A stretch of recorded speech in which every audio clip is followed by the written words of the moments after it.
একদিন মুসা আলাইহিস সালাতু ওয়াস সালাম আল্লাহ পাক রব্বুল আলামিনের সাথে কথা বলতেছেন।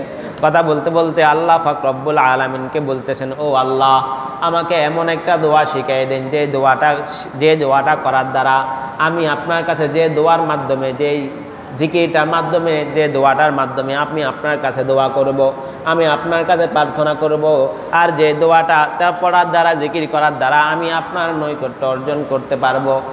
আল্লাহ পাক রব্বুল আলামিন বলেন, ও মুসা, তুমি বেশি বেশি লা ইলাহা ইল্লাল্লাহ, লা ইলাহা ইল্লাল্লাহ, লা ইলাহা ইল্লাল্লাহ, লা ইলাহা ইল্লাল্লাহ পড়ো। এই জিকিরটা করার দ্বারা তুমি আমার নৈকট্য অর্জন করতে পারবা। তুমি আমার কাছে দোয়া করলে আমি আল্লাহ পাক রব্বুল আলামিন ওই দোয়াটা তোমার কবুল করে নিব। অথচ আমাদের কাছে কি মানে লা ইলাহা ইল্লাল্লাহ, এটা কিছু নাই, কিচ্ছুই না, কিচ্ছুই না। দেখেন আল্লাহ পাক রব্বুল আলামিন এমনভাবে এই কালিমাটাকে বানাইছেন, এমনভাবে বানাইছেন, দেখেন না, বলেন না, দেখবেন আপনার ঠোঁটও লড়বে না। লা ইলাহা ইল্লাল্লাহ বলার সময় আপনার ঠোঁট লড়বে না, কথা বলতে পারতেছেন না, এই মুমূর্ষ অবস্থায় শুয়ে রয়েছেন, বসে গেলাম লা ইলাহা ইল্লাল্লাহ, লা ইলাহা ইল্লাল্লাহ, লা ইলাহা ইল্লাল্লাহ। মুখ লড়েন নাকি? কথা বলেন না, মুখ কি লড়ে? এই মুখ লড়ে। লা ইলাহা ইল্লাল্লাহ, লা ইলাহা ইল্লাল্লাহ, লা ইলাহা ইল্লাল্লাহ, লা ইলাহা ইল্লাল্লাহ, লা ইলাহা ইল্লাল্লাহ। শুধু জিহ্বাটা লড়ে। শুধু কি লড়ে? জিহ্বাটা লড়ে। দেখেন আল্লাহ পাক রব্বুল আলামিন এমনভাবে কালিমাটাকে বানাই দিয়েছেন যাতে করে কারো কাছে পড়তে যেন কি না হয়, কষ্ট না হয়। আমার বান্দা কিছু বলতে পারতেছে না, বাস শুয়ে লা ইলাহা ইল্লাল্লাহ, জিহ্বা লাগতে পারতেছে না, জিহ্বাতে সমস্যা, লাগতে পারতেছেন না, বসে জিকির করেন। ঠোঁটটা লাগতে পারতেছেন, জিকির করেন। ওই যে আইয়ুব আলাইহিস সালাতু ওয়াস সালাম, পুরা শরীর ক্ষত হয়ে গেছিল না?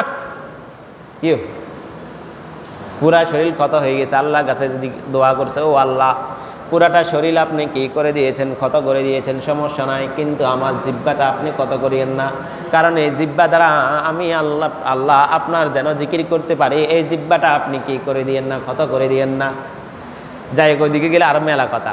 তাহলে আল্লাহ পাক রব্বুল আলামিন মুসা আলাইহিস সালাতু ওয়াস সালামকে কি শিখিয়ে দিয়েছেন? লা ইলাহা ইল্লাল্লাহ।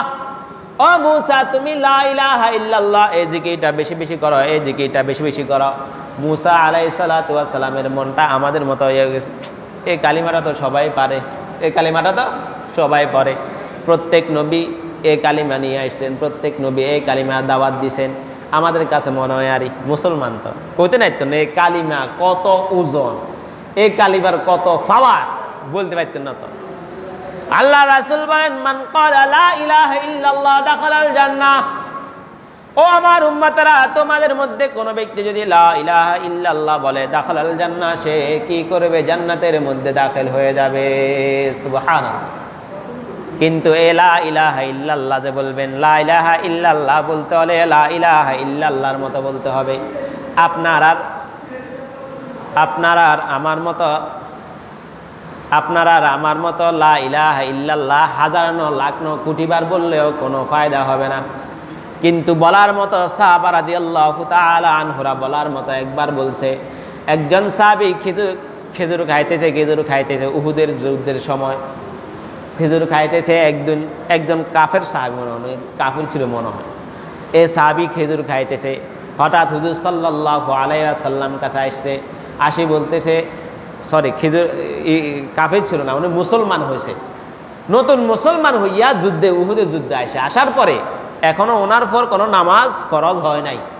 উনি বসে খেজুর খাইতেছে। এই খেজুর খাওয়া অবস্থায় হুজুর সাল্লাল্লাহু আলাইহি ওয়াসাল্লাম এখান দিয়ে যুদ্ধ লাগে গেছে, উহুদের যুদ্ধ শুরু হয়ে গেছে। ওই সাহাবী বলে, হুজুর, এখন আমি যদি যুদ্ধ করতে যদি শহীদ হয়ে যায়, তাহলে আমি কোথায় যাব? হুজুর সাল্লাল্লাহু আলাইহি ওয়াসাল্লাম বলে, ও আমার সাহাবী, তুমি এখন এই অবস্থায় যুদ্ধ করতে যদি শহীদ হয়ে যাও, তুমি সাথে তুমি জান্নাতে চলে যাইবা। ওই সাহাবী এটা শোনার সাথে যাইয়া যুদ্ধ করতে দেখা গেছে এসে শেষ পর্যন্ত শহীদ হয়ে গেছে। সে শহীদ হয়ে যাওয়ার কারণে আল্লাহ পাক রব্বুল আলামিন তাকে জান্নাতে প্রবেশ করাইয়া দিছে। সুবহানাল্লাহ। তাহলে এই লা ইলাহা ইল্লাল্লাহ আপনার আর আমার কাছে সহজ মনে হয়। এরকম ভাবে মুসা আলাইহিস সালাতু ওয়াস সালাম বলেন, ও আল্লাহ, কেমন জিকির শিখাইয়া দিলেন, এই জিকির তো সবাই পারে, এই জিকির তো কি পারে? সবাই পারে। আল্লাহ পাক রব্বুল আলামিন বলেন, ও মূসা, তোমার কাছে মনে হইতেছে এটা একটা স্বাভাবিক জিকির, একটা নরমাল জিকির। ও মূসা, তুমি শুনিয়া রাখো, আমি আল্লাহ পাক রব্বুল আলামিন ছাড়া, আমি আল্লাহ পাক রব্বুল আলামিন ছাড়া আসমান জমিনের মধ্যে যা কিছু আছে, যত মানুষ আছে, যত গাছপালা আছে, যা কিছু আছে, এই সবগুলাকে যদি একটা পাল্লায় রাখা হয়, আর এ লা ইলাহা ইল্লাল্লাহ সামান্য একটা শব্দকে যদি এক পাল্লা রাখা হয়, ও মূসা তুমি শুনিয়া রাখো, এই লা ইলাহা ইল্লাল্লাহর পাল্লাটা ভারী হয়ে যাবে।